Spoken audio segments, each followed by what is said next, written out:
चलिए very very good afternoon. फिर से आप लोगों को आज की क्लास में थोड़ा सा डिले हुआ है, टेक्निकल फॉल्ट हुआ है। एनीवे, अगर आप लोगों को आवाज़ आ रही है तो आप लोग कमेंट कर सकते हैं। बाकी जितने लोग भी, सुमित पांडे, नीलम शुक्ला जी, मीनी यादव जी, आरती मौर्य जी, सभी लोगों को वेरी वेरी गुड आफ्टरनून। तो जैसा आप लोगों को पता है कि टीजीटी पीजीटी सेगमेंट की क्लासेज आपकी स्टार्ट हो चुकी है। आप लोग फॉर्म फिलअप कर चुके होंगे। Awadhesh Yadav ji, sorry Meenu Yadav ji, very very good evening सभी लोगों को। नीलम शुक्ला जी, तो मैंने आपसे कहा कि टीजीटी पीजीटी की क्लासेज आपकी स्टार्ट हो चुकी हैं। अगर आप लोगों को क्लासेस क्लियर आ रही हैं तो दिए गए नंबर पर आप लोग क्वेरी करके इस क्लास के बारे में आप लोग जानकारी ले सकते हैं। आज की क्लास में हम लोग फिर से कंटिन्यू करेंगे उसी प्रश्नों की श्रृंखला में कि अति विशिष्ट जो महत्वपूर्ण जो आपके प्रश्न हैं, जो आने की संभावना है या पूछे जा सकते हैं, उसी सेगमेंट पर हम लोग चर्चा करेंगे। तो प्रश्नों के लिए अभी तक के आपको जो भी वीडियो मिला है, आपके एग्जाम पैटर्न को ध्यान में रखते हुए ही क्वेश्चन का पॉइंट ऑफ व्यू रखा गया है। उस क्वेश्चन के पॉइंट ऑफ व्यू में मैंने आप लोगों को चारों ऑप्शन का सर्जिकल स्ट्राइक किया, जिसमें डिफाइन किया कि अगर मान लीजिए अगर आपको टीजीटी पीजीटी सेगमेंट में अगर इस तरीके का क्वेश्चन आता है तो बेसिकली आप लोग सबसे पहले क्वेश्चन पावर पे ध्यान देंगे, ऑप्शन पे ध्यान देंगे, और उसके बाद फिर आप प्रश्नों की श्रृंखला में आप उन कूट का चयन करेंगे, यानी ऑप्शन का चयन करेंगे जो एग्जैक्ट करेक्ट आंसर है। यहाँ पर देखिए सभी लोग आ चुके हैं। अजय कुमार जी, अजय कुमार गौतम जी, साउंड क्लियर है सर, चलिए बहुत अच्छी बात है। थोड़ी सी टेक्निकल फॉल्ट हुई थी, फिलहाल अभी आपका क्लियर हो चुका है।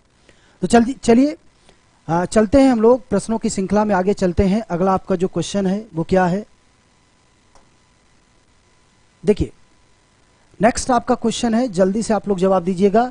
क्रिसिल, इक्रा और सिबिल क्या है? ठीक है, वैश्विक क्रेडिट रेटिंग एजेंसीज है, भारतीय क्रेडिट रेटिंग एजेंसीज है, अमेरिकी क्रेडिट रेटिंग एजेंसीज है, एशियाई क्रेडिट रेटिंग एजेंसीज है। नाम आपने सुना होगा क्रिसिल का, ठीक है, या इक्रा का या सिबिल का। बेसिकली ये कभी कभी करंट सेगमेंट में पूछ लिया जाता है, तो आपकी परीक्षा में ये पूछा गया सवाल करंट सेगमेंट से ही रिलेटेड है, बट सामान्य तौर पर इसकी जो प्रश्नों की श्रृंखला है आपके बेसिक पॉइंट से रिलेटेड है। तो इसलिए आप इसमें इस क्वेश्चंस में आप लोग ध्यान दीजिए कि आखिर क्रिसिल, इक्रा, ठीक है, क्रिसिल, इक्रा और सिबिल क्या है? ठीक है, सभी लोग कह रहे हैं भी, ठीक है, बहुत आज जल्दी जवाब आप लोगों का मिला है। तो आपका जो आंसर है वो बिल्कुल सही जवाब है आपका बी। अजय कुमार गौतम जी, मीनू यादव जी, अभिषेक तिवारी जी, सभी लोगों ने बिल्कुल करेक्ट आंसर दिया है। चलते हैं आगे, देखते हैं।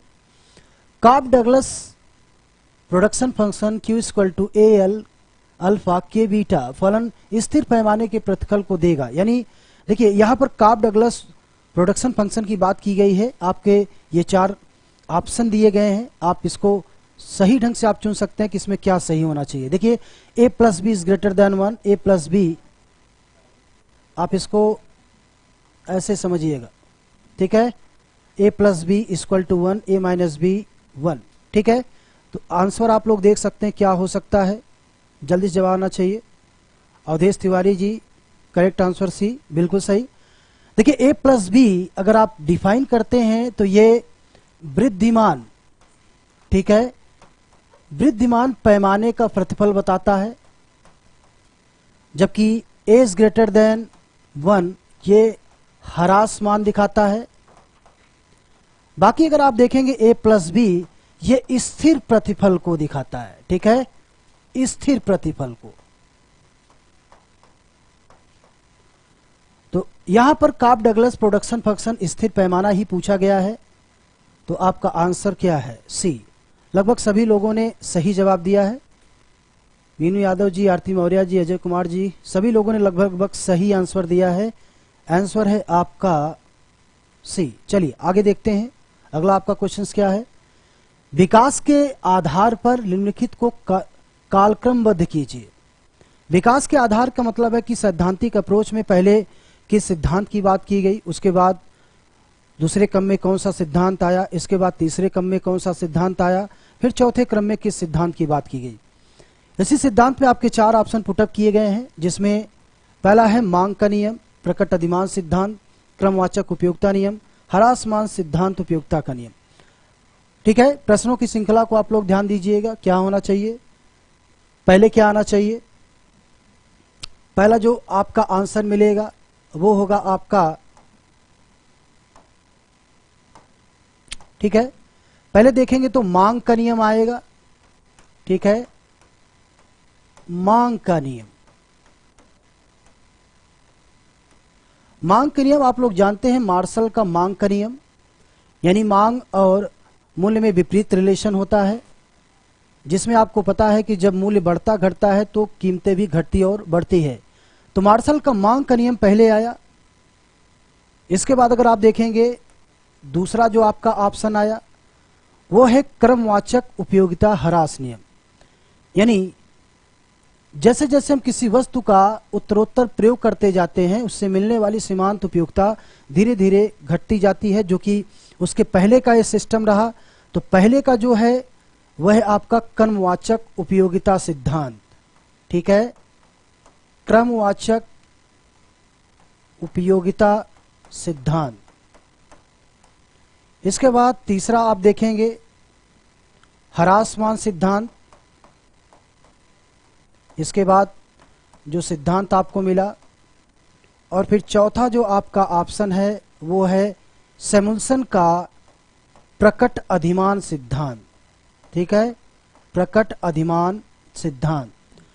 तो क्रम के हिसाब से मांग का नियम, क्रमवाचक उपयोगिता नियम, इसके बाद फिर आपका ह्रासमान सिद्धांत नियम, और लास्ट में आपका है प्रकट अधिमान सिद्धांत। तो आपको काल क्रम बताना था, इसमें ऑप्शन थोड़ा सा मिस हुआ है, कोई बात नहीं है, फिलहाल आप ध्यान दीजिएगा। पहले मांग का नियम आया, ठीक है, पहले मांग का नियम आया, फिर क्रमवाचक उपयोगिता आई, फिर ह्रासमान आया, उसके बाद प्रकट अधिमान आया। तो क्रम को आप लोग देख लीजिएगा, इस टाइप से कभी कभी आप लोगों में सवाल पूछा जाता है। नेक्स्ट देखते हैं, पूरा ऑप्शन नहीं दिख रहा है सर, चलिए कोई बात नहीं है, क्लियर हो गया होगा आप लोगों को। पहले मांग का नियम है, क्रमवाचक उपयोगिता है, फिर ह्रास नियम है, उसके बाद प्रकट अधिमान नियम है। ठीक है, पहले मांग का नियम है, ध्यान दीजिएगा, इसके बाद आपका क्रमवाचक नियम है 2, फिर आपका ह्रासमान उपयोगिता नियम है 3, और प्रकट क्रमवाचक, उसके बाद आपका सही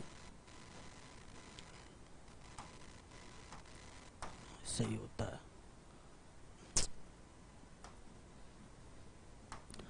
पहले आपको मैंने बताया, पहला आपका जो है मांग का नियम है, दूसरा आपका क्रमवाचक नियम है, तीसरा आपका ह्रासमान नियम है, और चौथा आपका प्रकट अधिमान नियम है। ठीक है, तो मैंने आपको ऑप्शन दे दिया है, वो आप देख लीजिएगा। चलिए आगे देखते हैं, किसके मॉडल में प्रत्येक विक्रेता प्रतिद्वंदी के उत्पादन को स्थिर मानता है? ठीक है, किसके मॉडल में प्रत्येक विक्रेता प्रतिद्वंदी के उत्पादन को स्थिर मानता है? इसको आप लोग ध्यान दीजिएगा। इसकी श्रृंखला में क्या कुर्नो का मॉडल है, एस्वर्थ का मॉडल है, बर्ट्रैंड मॉडल है, या इनमें से कोई नहीं? ठीक है, तो ऐसी स्थिति में अगर आप देखेंगे तो इस मॉडल में ये कह रहा है कि प्रतिद्वंदी के उत्पादन को स्थिर मान लेता है। अगर आप द्वयाधिकार मॉडल की बात करेंगे, या अल्पाधिकार की मॉडल की बात करेंगे, या एकाधिकार मॉडल की बात करेंगे, या पूर्व प्रतियोगिता की मॉडल की बात करेंगे, ऐसी स्थिति में कौन सा ऐसा सैद्धांतिक अप्रोच है जिसमें प्रतिद्वंदी क्या करता है, उत्पादन को स्थिर मान लेता है? तो एस्वर्थ बॉक्स में तो आपको नहीं मिलेगा। इसके अंतर्गत दो वस्तुओं के बीच का जो सामान्य संतुलन है उसको डिफाइन किया जाता है। बर्ट्रैंड मॉडल में इसकी कोई बात ही नहीं की जाती है। तो यहां पर जो आपका ऑप्शन एग्जैक्ट बनता है वो आपका सी है। कुछ लोगों का जवाब मिला है, ऑप्शन आपका सी है, यानी कि वो है आपका कुर्नो का मॉडल। ठीक है, ध्यान रखिएगा, कुर्नो का मॉडल, कुर्नो में होता क्या है कि जितने भी उत्पादक हैं वह प्रतिद्वंदी के जो उत्पादन प्रक्रिया को क्या करते हैं, वो स्थिर मान लेते हैं, लेकिन उत्पादन प्रक्रिया के दौरान कम से कम उसका 1/3 भाग वो प्रोडक्शन करते हैं। तो इस प्रक्रिया में एक उत्पादक का दूसरा उत्पादक राइवल होता है, जिसमें करता क्या है कि उत्पादक की जो भी प्रतिक्रियाएं होती हैं उसको अपने ध्यान में रखता है। ऑप्शन के हिसाब से आपका ए ऑप्शन सही हो गया, कुर्नो मॉडल। चलिए, अवधेश जी कह रहे हैं ए, मीनू जी कह रही है सी। चलिए, अच्छी बात है, आगे देखते हैं हम लोग। अगला आपका जो ऑप्शन है, निम्न में से कौन सा युग्म प्रत्यक्ष कर है? डायरेक्टली आप लोग ध्यान दीजिएगा, कौन सा युग्म प्रत्यक्ष कर है? ठीक है, डायरेक्ट टैक्सेस की बात आ रही है। अब इसमें आप देख सकते हैं ऑप्शन आपका उत्पादन शुल्क है, संपत्ति कर है, सेवा कर और आय कर है, संपत्ति कर और आय कर है, उत्पादन शुल्क और सेवा शुल्क है। यानी आपको उस ऑप्शन का चुनाव करना है जिसमें दोनों टैक्सेस आपके डायरेक्ट टैक्सेस हैं। ठीक है, दोनों टैक्सेस की बात कर रहा है तो कौन सा ऑप्शन होना चाहिए।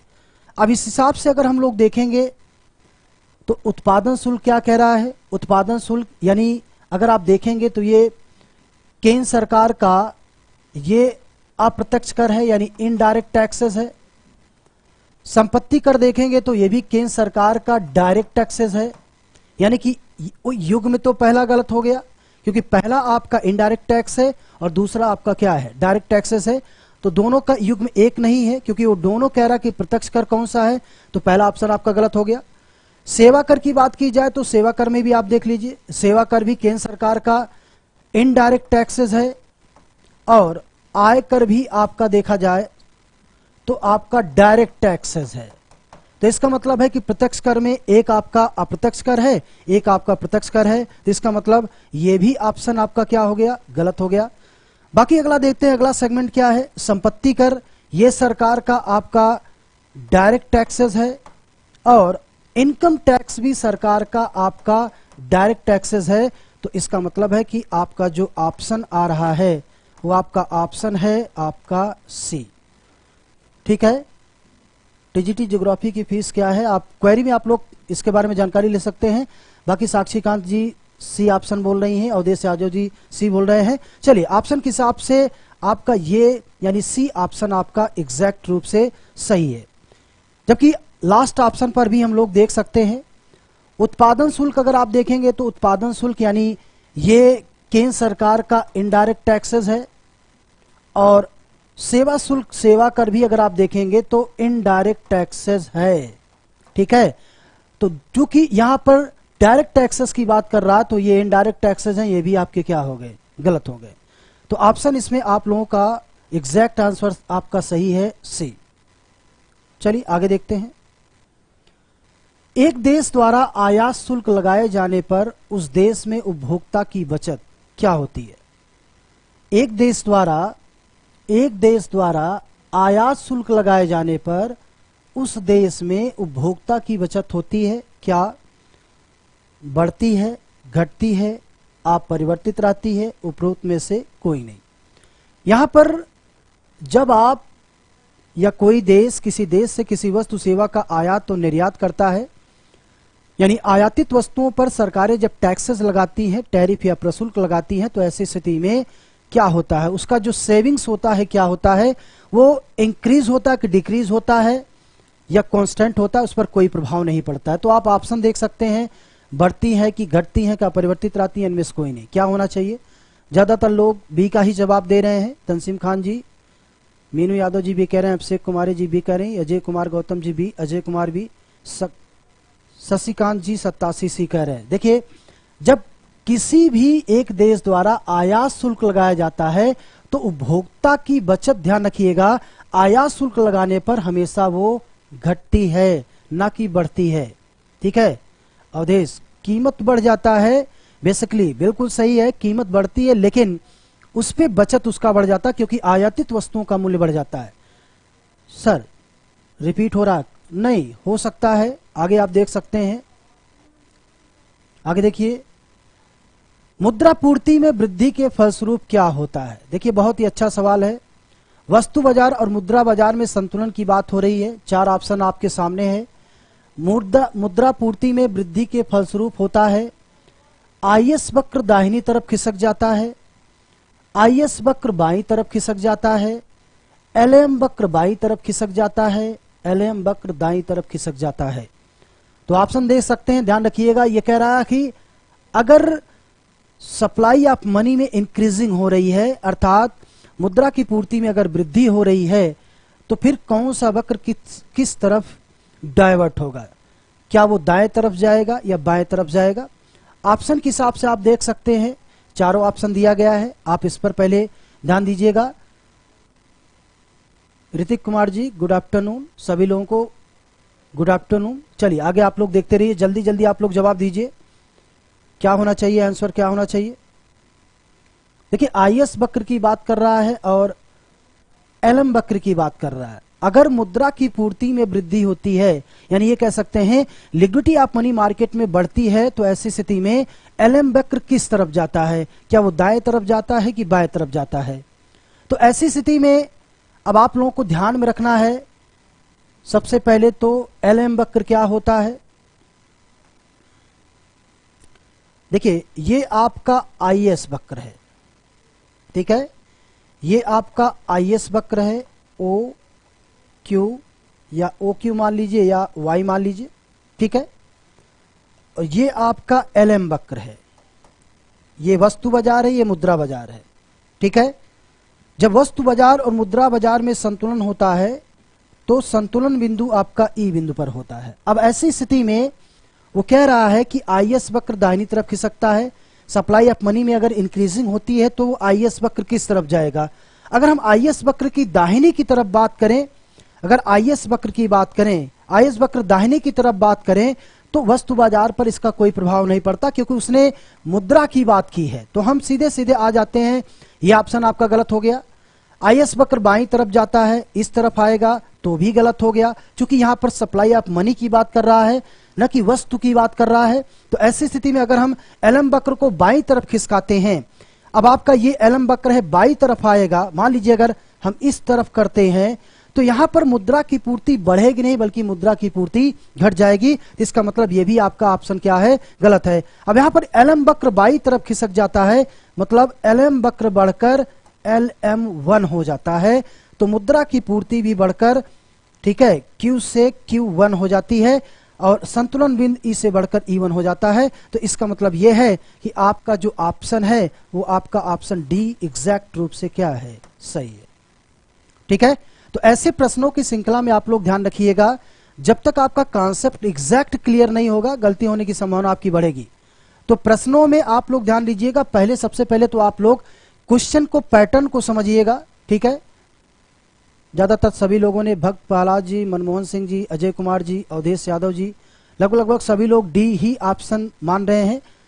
तो इसका मतलब एग्जैक्ट रूप से आपका डी ही ऑप्शन आपका क्या है, सही है। चलिए एनीवे आगे चलते हैं, देखते हैं अगला आपका क्वेश्चन क्या है। देखिए बिंकुचित मांग वक्र का प्रतिपादन किस अर्थशास्त्री द्वारा किया गया। यहां पर किंग डिमांड की बात कर रहा है, ठीक है, यहां पर किंग डिमांड की बात कर रहा है, आपको ध्यान रखना है। किंग डिमांड, ठीक है, किंग डिमांड की बात कर रहा है, बिंकुचित मांग वक्र की बात कर रहा है, का प्रतिपादन किस अर्थशास्त्री द्वारा दिया गया है। देखिए पीछे कई भी प्रश्नों की श्रृंखला में मैंने इस पर चर्चा किया है, अब आप लोग जवाब दे सकते हैं, ठीक है। तंसीम खान जी सभी सी पे, सब लोग सी पर ही जा रहे हैं, ठीक है, संत याद सी, चलिए बहुत अच्छी बात है। इसका मतलब प्रश्नों की श्रृंखला आप लोगों को समझ में आ रही है। देखिए कार्ल्डर का तो कार्ल्डर हिग्स का छतपूर्ति का सिद्धांत है, तो छतपूर्ति का सिद्धांत की बात नहीं कर रहा है। चैम्बरलिन का मोनोपोलिस्टिक कंपटीशन है, एकाधिकारी प्रतियोगिता है, इसकी भी बात नहीं कर रहा है। जबकि अगर पीएम सूजी की बात करेंगे तो पीएम सूजी ने अल्पाधिकार के अंतर्गत पहली बार किंग वक्र की बात की थी और बताया था कि मार्केट में कुछ ऐसी डिमांड कर्व्स होते हैं जिसकी प्रकृति अलग अलग होती है, अर्थात उनके अनुसार इन्होंने कहा था कि अल्पाधिकार की स्थिति में अलग अलग मांग वक्र पाया जाता है, जिसमें ऊपर का मांग वक्र की इकाई किलोच अधिक, जबकि ऊपर नीचे की मांग की वक्र की इकाई किलोच कम होती है। जिसका मतलब है अल्पाधिकार के अंतर्गत किंग मांग वक्र का जो डिफिनेशन दिया था वो पीएम सूजी ने दिया था। तो ऑप्शन आपका सही हो गया क्या, सी। चलिए सुमित पांडे जी, टीजीटी की फी क्या है सर। देखिए सुमित जी, आप बेसिकली जो डिस्क्रिप्शन बॉक्स में नंबर दिया गया है आप उस पर क्वेरी करके इस क्लास की, फुल फंक्शन क्लास की, ऑनलाइन क्लास की आप इसके बारे में जानकारी ले सकते हैं। चलिए बाकी आगे हम लोग चलते हैं, आगे देखते हैं। Micro unit development refinance agency Bharat के प्रधानमंत्री द्वारा कब प्रारंभ किया गया। अब बताइए, बहुत सिंपल सवाल है, जवाब आपका तुरंत मिलना चाहिए। क्या होना चाहिए इसमें, क्या 8 अप्रैल 2015 को है, 8 मई 2015 को है, 8 अगस्त 2015 को है, 8 सितंबर 2015 को है। तो आप लोग जवाब दे सकते हैं जल्दी से, क्या होना चाहिए आंसर। वो कह रहा है कि micro unit development refinance agency, अगर एग्जैक्टली अगर आप लोगों को नहीं पता है तो ये आपका है मुद्रा बैंक, ठीक है। Micro unit development refinance agency की बात कर रहा है। इसका डेट क्या है, यानी कि प्रधानमंत्री द्वारा कब यह स्टार्टिंग किया गया था। बेसिकली प्रधानमंत्री मुद्रा योजना विनिर्माण क्षेत्र में, खास तौर से इसमें ऐसे लोग जो छोटा मोटा व्यवसाय करना चाहते हैं उनके लिए कार्यक्रम था। इस कार्यक्रम के तहत सरकार ने कई कैटेगरी डिफाइन की थी। उस कैटेगरी में माइक्रो यूनिट की बात की गई थी, सूक्ष्म उद्योगों की बात की गई थी। तो बेसिकली इसमें अगर देखा जाए तो उन उद्योगों में सरकार ने खास तौर से 3 उद्योगों पर चर्चा किया था। एक था शिशु उद्योग, ठीक है, पहला इसमें था आपका शिशु उद्योग। दूसरा अगर आप देखेंगे इसमें किशोर उद्योग,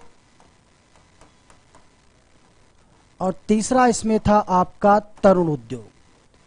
किशोर उद्योग के लिए सरकार ने जो व्यवस्था की थी वो 50-50 हजार की बात की थी, ठीक है। किशोर उद्योग में अगर आप देखेंगे तो सरकार ने 50,000 से, ठीक है, ध्यान रखिएगा, 50,000 से 5 लाख तक की बात की थी। और तरुण उद्योग में ध्यान रखिएगा 5 लाख से ये 10 लाख तक के बीच यहां पर फाइनेंस करने की बात की गई थी। खास तौर से इस प्रोग्राम में ध्यान रखिएगा अनुसूचित जात और अनुसूचित जनजात के लिए किस तरीके से व्यवसाय कर सकते हैं, सूक्ष्म उद्योग में अपनी भागीदारी निभा सकते हैं। इस कार्यक्रम को पहली बार स्टार्ट किया गया था अप्रैल 2015 में।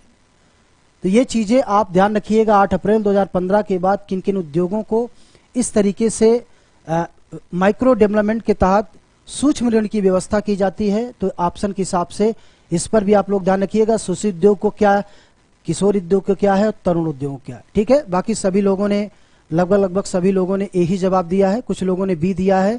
बाकी लोग ध्यान दीजिएगा, इस टाइप का क्वेश्चन आता है तो डेट को आप लोग याद रखिएगा। चलिए प्रश्नों की श्रृंखला में आगे देखते हैं। अगला आपका जो मोस्ट फेवरेट और मोस्ट पावरफुल क्वेश्चंस क्या है, आप देखिए। कैनकुन सम्मेलन 2010 में हरित जलवायु कोष की स्थापना की गई, परंतु इसका विचार प्रारंभ हुआ। देखिए ये करंट का मैटर है, पुराना मैटर है। इसमें हरित जलवायु यानी ग्रीन ग्लोबलाइजेशन की बात कर रहा है, ग्रीन, ठीक है, जलवायु की बात कर रहा है, हरित जलवायु की बात कर रहा है। तो ये करंट का मैटर है, कभी कभी इस टाइप का सवाल आ जाता है। तो इसमें आप देख सकते हैं, एक तो बाली सम्मेलन है, दूसरा United nation framework convention on climate change है, या कोपेनहेगन सम्मेलन है, या इनमें से कोई नहीं। तो जवाब मिलना चाहिए, क्या होना चाहिए। कुछ लोगों का जवाब मिल रहा है, तंसीम खान जी, अजय कुमार गौतम जी बिल्कुल सही है, सही जा रहे हैं। ऑप्शन इसका जो आपका सही है वो आपका क्या है, सी सही है, ठीक है। तो एग्जैक्टली अगर आप देख सकते हैं तो कोपेनहेगन सम्मेलन में 2009 में, ठीक है, 2009 में इस सम्मेलन की बात की गई थी। चलिए आगे देखते हैं हम लोग। अगला क्या है, श्रेणी को 2 बराबर भागों में बांटने वाला माप है। देखिए क्या है, क्या माध्य है, माध्यिका है, बहुलक है या माध्य विचलन है। जल्दी से आप लोग जवाब दे सकते हैं। अभिषेक तिवारी जी, अजय कुमार जी, अकबरी खातून जी, अवधेश तिवारी जी, अतीक खान, मीनू यादव, कनक मिश्रा, अवधेश यादव, सभी लोग जवाब दीजिए क्या आंसर होना चाहिए। देखिए बहुत ही सिंपल और बहुत ही सरल है, लेकिन अगर आप इस पे थोड़ा सा अगर आप लोग ध्यान देंगे तो आसानी से सही हो जाएगा। चलिए जल्दी जल्दी आप लोग जवाब दीजिए क्या होना चाहिए। अवधेश यादव जी बी कर रहे हैं, तंसीम खान जी बी कर रहे हैं, मीनू यादव जी भी बी कर रही हैं, अभिषेक तिवारी जी भी, लगभग सभी लोग एक ही चीज पर डिपेंड है। कनक मिश्रा जी कह रही हैं ए, अवधेश जी ए कह रहे हैं, अवधेश यादव जी बी। चलिए जो भी है, देखिए माध्य, माध्यिका और बहुलक, यहाँ पर 2 कोट के बराबर जब भी डिफाइन किया जाता है, माध्य में एक्स बार की बात की जाती है, समांतर माध्य की बात की जाती है, उसमें औसत निकाला जाता है, जबकि कोट की बात नहीं की जाती। मोड यानी बहुलक की बात करते हैं तो इसमें आप देखते हैं कि जितने भी चर हैं कई बार रिपीटेड होते हैं, उसके आधार पे कैलकुलेशन किया जाता है। जबकि माध्यिका में क्या होता है आपको पता है कि n/2, यानी प्रश्नों में अगर आप देखेंगे तो जो भी आपके सवाल है उसमें n/2 यानी कि उसकी संख्या उससे भाग दिया जाता है तो आपका औसत मिलता है, वह है आपका मध्य का यानी बी। अजय कुमार दी, चलिए बाकी लोग सही जवाब दे रहे हैं। कनक मिश्रा जी ने भी कहा बी, संदीप कुमार जी ने बी जवाब दिया, बहुत अच्छी बात है। चलिए आगे देखते हैं अगला क्या है। भारत में जनसंख्या वृद्धि के संदर्भ में कौन सा वर्ष महाविभाजन वर्ष कहा जाता है? चलिए जल्दी से आप लोग जवाब दीजिए, क्या आंसर होना चाहिए। बहुत ही सिंपल सवाल है। जनसंख्या महाविभाजन की बात कर रहा है। जैसा आप लोग जानते हैं कि सबसे पहले 1872 में लॉर्ड मेयो के कार्यकाल में पहली बार जनगणना की बात की गई थी, लेकिन 1881 में लॉर्ड रिपन के कार्यकाल के बाद से अब तक देखिए तो हर 10 साल पर जनसंख्या के आंकड़े आते हैं, जो कि 2011 के आंकड़े आ चुके हैं। बाकी 2021 के आंकड़े कुछ ही समय में आपको मिल जाएगा। इन आंकड़ों में अगर आप देखेंगे तो 1881 से लेकर अब तक के कार्यकाल में एक ऐसा कार्यकाल रहा जिसको जनसंख्या महाविभाजन का कार्यकाल माना जाता है। तो इसमें कौन सा वर्ष है, ये आपको ध्यान देना है, कौन सा वर्ष है जो जनसंख्या महाविभाजन की बात करता है? क्या 21 है, 51 है, 71 है, 91 में? चलिए जल्दी से आप लोग जवाब मिलना चाहिए। कुछ लोग कह रहे हैं बी, कुछ लोग कह रहे हैं डी, कुछ लोग कह रहे हैं ए। देखिए जनसंख्या महाविभाजन की बात करेंगे इस कार्यकाल के दौरान भारत को इसलिए जनसंख्या महाविभाजन कहा जाता है क्योंकि इस कार्यकाल के दौरान इन्फ्लुएंजा और चेचक बीमारी के कारण भारत की जो जनसंख्या थी बहुत तेजी से कम हुई थी, और उस कमी के कारण पहली बार ऐसा हुआ था कि जन्म दर कम हुआ था, ठीक है, मृत्यु दर के हिसाब से, यानी कह सकते कि मृत्यु दर कम हो गई, यानी मृत्यु दर बढ़ने वालों की संख्या ज्यादा हो गई थी, तो वहां पर जनसंख्या का औसत स्तर धीरे धीरे कम हुआ था। तो उसी वर्ष को चुनाव किया गया था, और वो वर्ष आपका क्या है? 2023 में नया आंकड़ा आएगा, वो तो आगे की बात है। अवधेश तिवारी जी आगे क्या होगा? अभी तो फिलहाल जो आपका डेटा है आपको उसी पर ध्यान देना पड़ेगा। तो भारत में जनसंख्या वृद्धि के आंकड़े क्या 51 है, 71 है, 91 में है? तो आपका ऑप्शन बिल्कुल सही है। ज्यादातर लोगों ने जवाब दिया, वो आंकड़ा आपका क्या है? ए। चलिए एनीवे आगे देखते हैं। कुछ लोगों ने सही जवाब दिया, कुछ लोगों ने, संदीप कुमार जी 1921, चलिए बहुत अच्छी बात है। अतीक खान एक आ रहे हैं। आगे देखते हैं हम लोग। नेक्स्ट अगला देखते हैं, एशियन विकास बैंक का मुख्यालय, सिंपल सा सवाल है, जल्दी से जवाब मिलना चाहिए आप लोगों का। एडीबी का मुख्यालय कहाँ है? क्या सिंगापुर में है, मनीला में है, हांगकांग में है, टोक्यो में है? एडीबी जल्दी से आप लोग बताइए क्या आंसर होना चाहिए। एशियन विकास बैंक की बात कर रहा है। एडीबी का मुख्यालय कहाँ है? Singapore, Manila, Hong Kong, Tokyo? चलिए ज्यादा लोग का जवाब भी आ रहा, जल्दी जल्दी जवाब दीजिए आप लोग। बिल्कुल क्लियर, सभी लोग लगभग बी पर जा रहे हैं। बहुत अच्छी बात है कि इस टाइप के क्वेश्चन आप लोग जवाब बहुत जल्दी देते हैं, लेकिन जब टीजीटी पीजीटी सेगमेंट में जब थ्योरी की बात आती है तो लोग रुक जाते हैं। चलिए एनीवे आपका भी जवाब बिल्कुल सही है, फिलीपींस यानी मनीला। चलिए Abhishek Tiwari ji Manila, very good, लगभग सभी लोगों ने आंसर दिया। अगली निक्की खान जी कह रहे हैं बी, कनक मिश्रा जी बी पर आए हैं। लगभग सभी लोगों का जवाब एग्जैक्ट क्लियर आ रहा है। चलिए बाकी लोग चल सकते हैं, आगे देख सकते हैं क्या होना चाहिए।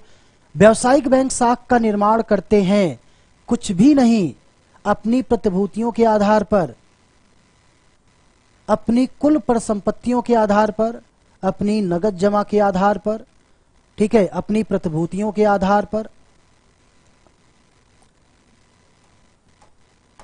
चलिए जवाब देना चाहिए कुछ भी नहीं, किसके आधार पर?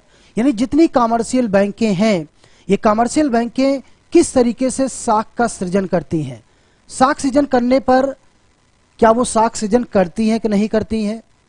देखिए सवाल इसमें कभी कभी पूछा जाता है, साख का सृजन कौन करता है या साख का नियंत्रण कौन करता है? तो ऐसी स्थिति में इतना तो ध्यान रखिए कि बैंकें साख का सृजन करती हैं, तो बिल्कुल एग्जैक्ट सही है। लेकिन ऐसी स्थिति में साख नियंत्रण कौन करता है? ये भी आप लोगों को पता होगा कि आरबीआई करती है। बट सामान्य तौर पर आपको देखना है कि वो कह रहा है कि व्यावसायिक बैंकें जब साख का निर्माण करती हैं तो क्या करती कि नहीं करती हैं? किसके आधार पर करती हैं? अपनी प्रतिभूतियों के आधार पर, कुल परिसंपत्तियों के आधार पर, अपनी नगद जमा के आधार पर। आंसर होना चाहिए। अभिषेक तिवारी जी कह रहे हैं डी, बाकी लोग, आरती मौर्य डी, मनमोहन सिंह सी, बाकी लोग डी कह रहे हैं, अंजलि यादव डी, अतीक खान। चलिए सभी लोग का लगभग जवाब सही आ रहा है। बैंकें जब भी साख का सृजन करती हैं, उनका नगद जमा डेली बेसिस पर बैंकें कितनी जमा करती हैं, कितनी निकासी करती हैं, तो नेट टाइम डिमांड लिमिट के आधार पर नगद जमा के अनुसार वो अपनी साख का सृजन करती हैं, यानी उसी हिसाब से बैंकें जनता को ऋण भी देती हैं। तो कुल मिला के आपका जो आंसर एग्जैक्ट क्लियर है वो आपका सही है डी। चलिए, बाकी लोगों ने बिल्कुल सही जवाब दिया है। आगे देखते हैं हम लोग क्या होना चाहिए। निम्नलिखित को सुमेलित कीजिए। ठीक है, निम्नलिखित को सुमेलित कीजिए। सापेक्ष आय परिकल्पना, उपभोग संबंधी, पूंजी स्टॉक समायोजन, ठीक है, NAIRU, इसके अलावा क्रय शक्ति क्षमता। ठीक है, देखिए सापेक्ष आय परिकल्पना क्या है। इसके तहत अगर देखा जाए तो इसके अंतर्गत जिस अर्थशास्त्री ने इसकी बात की थी, इसमें उन्होंने कहा था कि एक क्षेत्र व्यवसाय का दूसरे क्षेत्र व्यवसाय से इसमें इंक्लूजन निकाला जाता है कि दोनों के बीच क्या समानता है, क्या असमानता है। उसके आधार पर उसका कैलकुलेशन किया था। वो कौन थे? इसके अलावा पूंजी स्टॉक समायोजन की बात की गई, उसमें जिन्होंने इसके बारे में चर्चा किया था कि जब पूंजी की सीमांत क्षमता बढ़ती है तो उत्पादन प्रक्रिया पर या उपभोग प्रक्रिया पर इसका क्या प्रभाव पड़ता है। बाकी गरीबी के बारे में, ठीक है, गरीबी के बारे में NARIU के बारे में चर्चा किया था, उसमें किस अर्थशास्त्री का क्या समायोजन रहा है। बाकी परचेजिंग पावर पैरिटी यानी क्रय क्षमता के आधार पर किन्होंने इसका एनालिसिस किया था। तो ज्यादातर अगर आप इसमें जवाब देंगे, सापेक्ष आय परिकल्पना ड्यूजनबेरी का है, क्रय क्षमता जी कैसल का है, ठीक है, पूंजी स्टॉक समायोजन RC मैथ्यूस का है, NRU आपका मिल्टन का है। तो ऑप्शन के हिसाब से देखेंगे A second, B first, C 4 और D थर्ड। तो इसके हिसाब से ऑप्शन आपका सही हो गया C। ठीक है, रमेश कुमार, अतीक खान जी C। चलिए, बहुत अच्छी बात है। बसंत मिश्रा जी भी कह रहे हैं C, और लोग का जवाब मिल रहा है अतीक खान, रमेश कुमार। चलिए आगे देखते हैं क्या आंसर होना चाहिए। यदि MPC = 0.5 तो गुणक का मान होगा। निकाल के बताइए आप लोग जल्दी से। MPC क्या होता है? MPC यानी marginal propensity to saving. MPC दिखाता क्या है? MPC क्या दिखाता है? MPC बराबर डेल्टा C अपान डेल्टा Y। ठीक है, आय और उपभोग के बीच दिखाता है। जैसे जैसे इनकम बढ़ती जाती है आपका उपभोग घटता जाता है। ठीक है, जैसे जैसे इनकम बढ़ती है आपका उपभोग घटता जाता है। उस स्थिति में यहां पर K यानी गुणक क्या कहता है? K यानी गुणक क्या कहता है? अगर हम लोग जवाब दें तो K बराबर होता है 1/1 माइनस MPC। अब अगर आप निकालेंगे 1/1 माइनस 0.5 तो आप निकालेंगे 5, यानी 10/5 निकल कर आएगा 2। तो आंसर आपका सही क्या है? वह है आपका 2। तो आंसर सही है डी। कितने लोगों ने सही जवाब दिया? ठीक है, 1SP। ठीक है, तनिक खान डी कह रहे हैं, विजय गुप्ता जी ए कह रहे हैं, अभिषेक तिवारी जी 2 नंबर, अकबरी खान जी। चलिए एनीवे ध्यान दीजिएगा, K यानी गुणक कहता है 1/1 माइनस MPC। अगर आप रेशियो निकालेंगे, ध्यान रखिएगा आय का MPC के साथ सीधा संबंध होता है, जबकि MPS के साथ विपरीत संबंध होता है। तो ऐसी स्थिति में यहां पर 1 माइनस MPC के एग्जैक्ट आंसर को अगर आप देखेंगे तो आंसर आपका निकल रहा डी। ठीक है, आगे चलते हैं, आगे देखते हैं। सैमुलसन व्यापार चक्र मॉडल में निम्नलिखित में से किस स्थिति में नियमित व्यापार होता है? सैमुलसन के व्यापार चक्र मॉडल में, सैमुलसन का व्यापार चक्र मॉडल कई घटनाओं को दिखाता है, कई चरण को दिखाता है, कई उतार चढ़ाव को दिखाता है। उस स्थिति में अगर आप देखेंगे उन्होंने एग्जैक्ट आंसर क्या दिया था, वो कह रहा है कि सैमुलसन व्यापार चक्र मॉडल निम्नलिखित में से किस स्थिति में नियमित व्यापार चक्र की बात करता है, यानी उसमें लगातार फ्लक्चुएशन होते रहते हैं, लगातार ट्रेड साइकिल होते रहते हैं।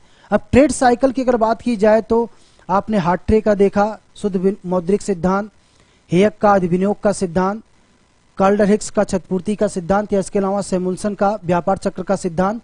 इस सिद्धांत में उन्होंने जो मेजरमेंट लिया था 5 लगभग बराबर लिया था, लेकिन उसके हिसाब से इन्होंने कहा कि अगर 0.1 है तो क्या होगा, 0.5 भी है तो क्या होगा, यानी इस स्थिति में देखेंगे तो लगभग इनका जो व्यापार चक्र है वो उसमें कोई फ्लक्चुएशन नहीं आता है। दूसरे में आता है लेकिन नियमित रूप से बहुत कम होता है, जो कि नियमित रूप से आपका बी ऑप्शन ही इनका सही है। ठीक है, इस हिसाब से यानी नियमित रूप से उसमें बहुत ज्यादा फ्लक्चुएशन नहीं आता। इस वाले में अगर आप देखेंगे तो इसमें फ्लक्चुएशन आपको ज्यादा मिलेगा, ट्रेड साइकिल। इस वाले में फ्लक्चुएशन तो मिलेगा लेकिन उसमें फ्लक्चुएशन कम होगा, यानी उसमें उतार चढ़ाव कम होगा। तो इस हिसाब से ये ऑप्शन भी गलत है, सी भी गलत है और ए भी गलत है, और आपका इसके हिसाब से बी ऑप्शन क्या है, सही है। ठीक है, तो इन्होंने कई चक्रों की बात की थी, उसमें लगभग आपके 6 चक्र थे। 6 चक्र में उतार चढ़ाव उसके हिसाब से अल्फा, यानी कि श्रमिक और पूंजी में अगर परिवर्तन होता है, पूंजी और श्रम में परिवर्तन होता है तो अर्थव्यवस्था में किस तरीके का फ्लक्चुएशन आता है, उसके लिए उन्होंने यहां पर एक वर्ड का यूज किया, वह है नियमित व्यापार, जिसमें आपका ऑप्शन है बी। ठीक है, चलिए 98 बी। बाकी लोगों ने, कुछ लोगों ने सही जवाब दिया है बी। चलिए आगे देखिए, जल्दी से देखते हैं। कोई देश अपने भुगतान संतुलन में अवमूल्यन के द्वारा सुधार ला सकता है जब उस देश की निर्यातों और आयातों की मांग की लोच होती है। उस देश की निर्यातों और आयातों की मांग की लोच होती है। इकाई से अधिक, इकाई के बराबर, इकाई से कम, शून्य। क्या होना चाहिए? जल्दी से आप लोगों का जवाब मिलना चाहिए। क्या आंसर होना चाहिए? इकाई से अधिक, इकाई के बराबर, इकाई से कम और शून्य। ये कह रहा है कि जब कोई देश अपने भुगतान संतुलन में अवमूल्यन के द्वारा, अवमूल्यन आप जानते हैं, कोई देश आयात को कम करने और निर्यात को बढ़ावा देने के लिए अपने देश की मुद्रा का विदेशी मुद्रा की तुलना में अवमूल्यन कर देता है, अर्थात उसके बाह्य मूल्य को कम कर देता है। तो ऐसी स्थिति में घरेलू उद्योगों को संरक्षण मिलता है, आयात कम होता है, निर्यात की मात्रा आपकी बढ़ती है। बट उस स्थिति में व्यापार को कहीं न कहीं देखा जाए, व्यापार घाटे को कम करने के लिए या बैलेंस इम्पेमेंट की समस्या के समाधान के लिए इस तरीके की पॉलिसी अपनाई जाती है। तो यहां पर यह कह रहा है कि जब निर्यातों और आयातों की मांग की लोच क्या होगी, क्या इकाई से अधिक होगी, इकाई से बराबर होगी, इकाई से कम होगी या शून्य होगी? 99 जल्दी से जवाब दीजिए आप लोग, क्या आंसर होना चाहिए? स्वाति शाही, अवधेश कुमार जी, वंदना सिंह जी ए, गौतम कुमार जी कह रहे हैं, Avdhesh Kumar Yadav ji A, Vijay Gupta ji B, Renu Chaudhary ji B कह रहे हैं। जल्दी से जवाब मिलना चाहिए। क्या होना चाहिए? स्वाति शाही, अवधेश यादव, विजय गुप्ता। देखिए ज्यादातर लोग सही, बिल्कुल सही जा रहे हैं। आपका ऑप्शन है क्या? ए। इस देश में निर्यातों और आयातों की मांग की लोच, यानी निर्यात की तुलना में अगर आयात की लोच इकाई से अधिक है तो ऐसी स्थिति में भुगतान असंतुलन की समस्या को कम करने के लिए, व्यापार घाटे को कम करने के लिए सरकार क्या करती है? वो क्या करती है कि अपने देश की मुद्रा का या तो अवमूल्यन कर देती है या तो टैक्सेस लगाती है, ताकि आप आयात कम करें और निर्यात ज्यादा करें। लेकिन ऐसी स्थिति में जब टैक्सेस लगाया जाता है तो अगला देश भी फीडबैक लेता है और निर्यातित वस्तु के मूल्य पर वो टैक्स लगा देता है और निर्यातित वस्तु का मूल्य भी बढ़ जाता है। तो यहां पर क्या किया जाता है कि सरकार इस स्थिति में, यानी कि अगला देश भी फीडबैक ना दे तो वो जानबूझकर कभी कभी अपनी मुद्रा के बाह्य मूल्य को विदेशी मुद्रा की तुलना में कम कर देता है, ताकि आयात कम हो सके और निर्यात अधिक हो सके। इस परंपरा में आप देख सकते हैं कि भारत में 1949 में, 1966 में और 1991 में 3 बार रुपए का अवमूल्यन इसीलिए किया गया ताकि भारत में भुगतान असंतुलन की समस्या का समाधान किया जा सके। तो इसका मतलब है इकाई से अधिक होने पर ही सरकार क्या करती है? अवमूल्यन करती है। ठीक है, तो ऑप्शन आपका सही है। ध्यान दीजिएगा, यह सवाल अक्सर पूछा जाता है, लगभग सभी लोगों ने सही जवाब दिया है। आगे चलिए, आगे देखते हैं क्या है जल्दी से। सांख्यिकी समूहों का मुख्य लक्षण क्या है? यानी डेमोग्राफिक डेटा ठीक है, स्टैटिक जो आपके डेटा आपके आते हैं उसके मुख्य मेन रीजंस क्या हैं? क्या समंक संख्यात्मक होता है, समंक तथ्यों का समूह है, समंकों का अनुमान द्वारा एकत्र किया जाता है, या ऑल ऑफ देम? जवाब मिलना चाहिए जल्दी से। विजय गुप्ता जी कह रहे हैं चीन इसको हमेशा करता रहा। बिल्कुल, चीन हमेशा करता रहा, लेकिन भारत ने भी तो 49 में, 65 में और 91 में किया। चलिए जल्दी से आप लोग जवाब दीजिए, आगे का क्वेश्चन क्या होना चाहिए? जल्दी जल्दी जवाब मिलना चाहिए। समंक संख्यात्मक रूप से प्रस्तुत किया जाता है, समंक तथ्यों का समूह है, समंकों का अनुमान द्वारा एकत्र किया जाता है। देखिए, सांख्यिकी समंकों की बात की जाती है, स्टैटिस्टिकल एनालिसिस की बात की जाती है, स्टैटिस्टिकल डेटा की बात की जाती है, तो उसमें सारी चीजों को ऐड किया जाता है। ठीक है, लगभग सभी लोगों का सही, बिल्कुल सही जवाब जा रहा है। ऑप्शन है आपका क्या? सी। चलिए गुड, आगे देखते हैं अगला आपका क्या है। चलिए, वास्तविक मजदूरी मौद्रिक मजदूरी के अतिरिक्त दिया जाने वाला प्रतिफल है। वास्तविक मजदूरी मौद्रिक मजदूरी के अतिरिक्त दिया जाने वाला प्रतिफल है क्या? मुफ्त मकान, मुफ्त चिकित्सा, बच्चों को मुफ्त शिक्षा, या उपर्युक्त सभी?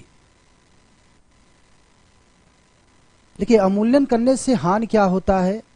अब ऐसी स्थिति में तो निर्यात बढ़ जाते हैं, आयात कम जरूर हो जाता है, लेकिन अवमूल्यन की स्थिति में कभी कभी इसका जो फीडबैक होता है वो अलग देश के ऊपर इसका पड़ता है, और आपके विपक्ष में वो भी अपनी मुद्रा का करता है क्या? अवमूल्यन, या तो फिर निर्यातित वस्तुओं पर वो या तो कोटा कर देता है या तो उस पर टैक्सेस लगा देता है। क्लियर हुआ उदेश तिवारी जी? चलिए आगे चलिए। अतीक खान जी, सभी लोग क्या कह रहे हैं? जल्दी से जवाब दीजिए, क्या आंसर होना चाहिए? बिल्कुल, वास्तविक मजदूरी मौद्रिक मजदूरी के अतिरिक्त दिए जाने वाले प्रतिफल क्या होना चाहिए? क्या मुफ्त मकान, मुफ्त चिकित्सा, बच्चों का मुफ्त शिक्षा, उपयुक्त सभी? एग्जैक्ट सभी लोग सही जवाब दे रहे हैं। वास्तविक रूप से डी है। ठीक है, मजदूरी मौद्रिक के अतिरिक्त दिया जाने वाला, मजदूरी मौद्रिक के अतिरिक्त। ठीक है, उपयुक्त आपका सभी आंसर सही है, लगभग सभी लोगों का सही जवाब आ रहा है, सभी लोगों ने डी ही दिया है। चलिए आगे देखते हैं। त्वरक गुणांक व्यक्त किया जाता है। त्वरक यानी एसिलरेटर। एसिलरेटर यानी उपभोग का निवेश पर या निवेश का उपभोग पर क्या प्रभाव पड़ता है? यानी इस स्थिति में यहां पर आप ऑप्शन देखेंगे, delta Y upon delta C, delta Y upon C, delta Y upon C, delta C upon I, यानी delta I upon delta C, या delta Y upon delta C, delta Y upon delta I, delta Y upon delta C. क्या होना चाहिए answer? देखिए, बहुत simple है। अक्सर ये भी सवाल गुणक के बाद दूसरा पूछा जाने वाला आपका ये क्वेश्चन है, और यहां अगर आप गलती करते हैं तो फिर सिलेक्शन पॉइंट आप लोगों का कम हो सकता है। तो इस स्थिति में आप लोग ध्यान दीजिए कि इस टाइप के जो सवाल आते हैं, गुणक क्या है, त्वरक क्या है, तो इसके बारे में बेसिक जानकारी आपको होना चाहिए कि निवेश का आय पर क्या प्रभाव पड़ता है, या ये जो क्वेश्चन दिया गया है कि त्वरक गुणांक व्यक्त किया जाता है किस रूप में, क्या उपभोग का आय पर है, या निवेश का आय पर है, या उपभोग का आय पर है, या उपभोग का निवेश पर है? जवाब मिलना चाहिए। कनक जी 102 डी, कुछ लोग ए कुछ लोग डी पर चर्चा कर रहे हैं। ठीक है, और लोगों का जवाब क्या है? देखिए, जब आप उपभोग और आय की बात करेंगे, जब उपभोग बढ़ेगा तो आय कम होगा, तो बचत भी नहीं होगा, तो निवेश भी नहीं होगा। ठीक है, तो इसके हिसाब से तो पहला ऑप्शन गलत हो गया। दूसरा, निवेश करेंगे तो आय करेंगे नहीं, जब तक इनकम गेन नहीं होगा तब तक इन्वेस्टमेंट नहीं होगा, ये भी ऑप्शन आपका गलत है। सेकंड की बात की जाए, जब उपभोग यानी डेल्टा सी और वाई, यानी लगभग ये दोनों आपके ऑप्शन एक ही आ रहे हैं, तो ये भी गलत है। फिर कह रहा है कि उपभोग निवेश को निर्धारित करती है, क्योंकि जब आप उपभोग को बढ़ाते हैं तो उत्पादक उत्पादन बढ़ाने के लिए प्रेरित होता है, और ऐसी स्थिति में वो भारी मात्रा में निवेश करता है। तो आपका जो एग्जैक्ट आंसर है वो आपका डी सही है, यानी उपभोग का निवेश के बीच जो रिलेशन होता है उसी को सामान्य भाषा में कहा जाता है त्वरक यानी एसिलरेटर। ठीक है, तो यहां पर जो आपका ऑप्शन सही है वो आपका डी सही है। ठीक है, लगभग सभी लोगों का, अजय कुमार जी, मनमोहन सिंह जी, अतीक खान जी, अजय कुमार गौतम जी, आंसर सभी लोगों का क्लियर आ रहा है।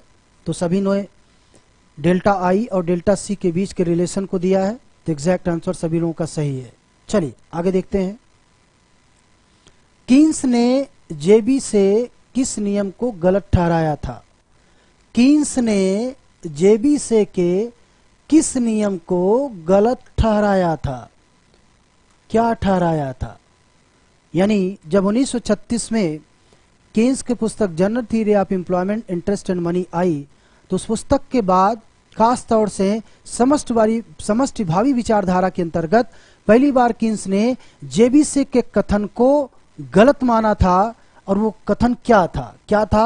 क्या बाजार का नियम था, मांग पूर्ति का नियम था, आर्थिक कल्याण का नियम था, मुद्रा परिमाण का सिद्धांत था? अगर इन चारों ऑप्शन पे आप लोग ध्यान देंगे तो ध्यान दीजिए क्या था। कुछ लोग बी कह रहे हैं, कुछ लोग ए कह रहे हैं, ठीक है, कुछ लोग ए कह रहे हैं, कुछ लोग बी कह रहे हैं। जल्दी जवाब मिलना चाहिए।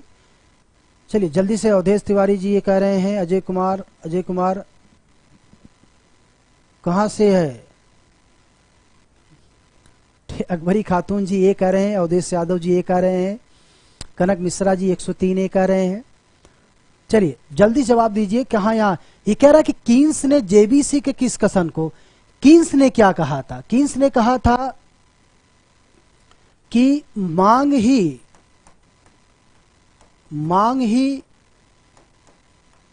पूर्ति का स्वयं सृजन करती है, ठीक है, स्वयं सृजन करती है।